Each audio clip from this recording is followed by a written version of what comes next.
review of the monuments in the Capitol. And he's also, he could not be with us, but he's going to have Senator Daines from Montana take his place, so we're grateful for that.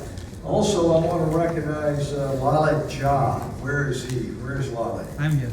There he is. Lalit has done all the heavy lifting on this, and we really appreciate it. You know, the U.S.-India Friendship Council has roots that go back to 2005 when we were working on the U.S.-India civil nuclear deal.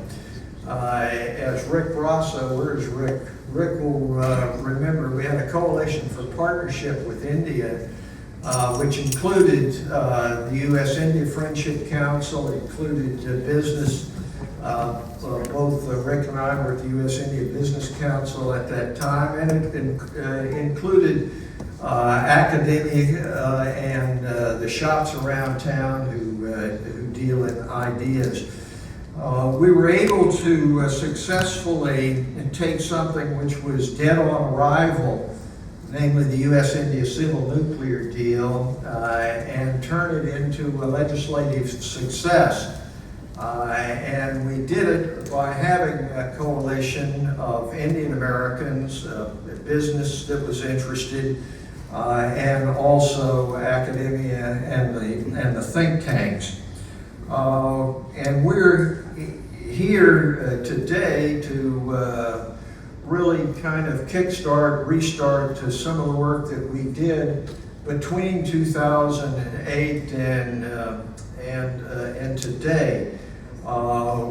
As at a sort of a low point in relations when things weren't really as front and center as they should be, Swadesh Chatterjee and I got together and said, well, why don't we have an organization that will continue this work? So in 2015, we incorporated the U.S.-India Friendship Council.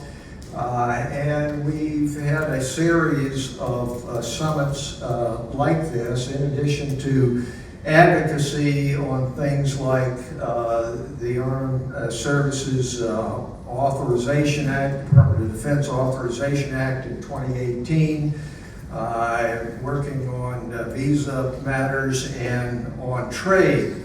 But quite frankly, things were on such an upward path that I can remember a couple of years ago, Swadesh and I were talking and said, well, should we really get the band back together after the pandemic and have another such session? And we both looked at each other and said, things are going so great, why should we fool with success? And I think you'd say that the India relations were at an all-time high. Unfortunately, I don't think that is the situation, just to face reality.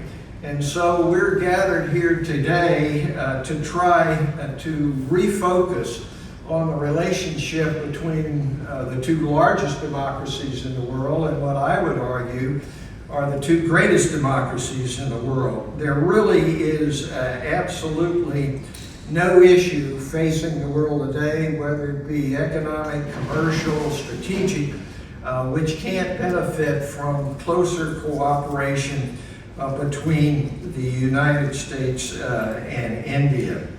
So, as it's been said, eternal vigilance is the price of freedom. I think we've learned the lesson that eternal involvement in the U.S.-India relationship is something that's necessary to keep it going forward. We thought we'd gotten it to a point where basically it had its own momentum, and it does to some degree. But we're here today to refocus, reset, and see what can be done to strengthen the relationship.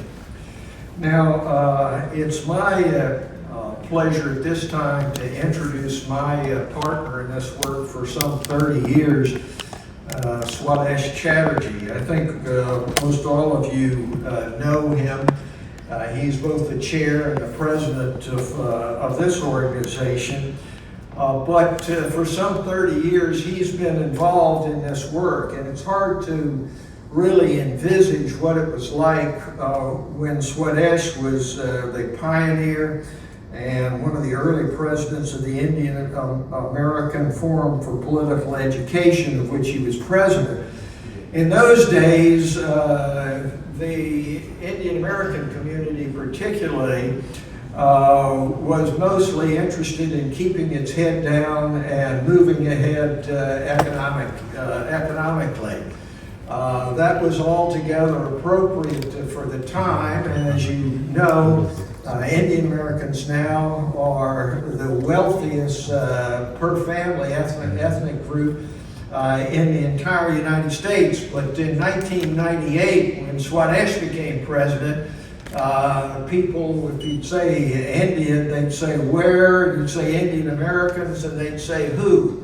And people were not involved. And Swadesh has been a pioneer in turning that around. When we first met, U.S.-India relations, although they had been put on an upward path in the early part of the Clinton administration, were really in the downhill path because of nuclear testing and the sanctions which had kicked in. And Swadesh, not to use the metaphor too strongly, but took the bull by the horns and really reversed the situation in which the U.S. and India were being put at loggerheads. He worked with the chairman of the Foreign Relations Committee, Senator Jesse Helms, and really anybody else of any stripe in order to be able to turn that situation around. And he was recognized in 2001 with the Padma Bhushan, the third highest civilian award you can have from the government of India, for salvaging and really turning around that situation. But his work has not been limited to that. In 2005 and from then through 2008, we worked so hard on the U.S.-India civil nuclear deal together. In his native North Carolina, he's been a stalwart in public affairs.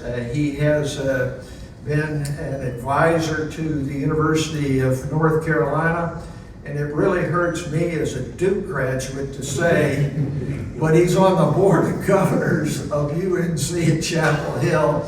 And I think that's a great thing, although if they could get a basketball team, they'd be better off.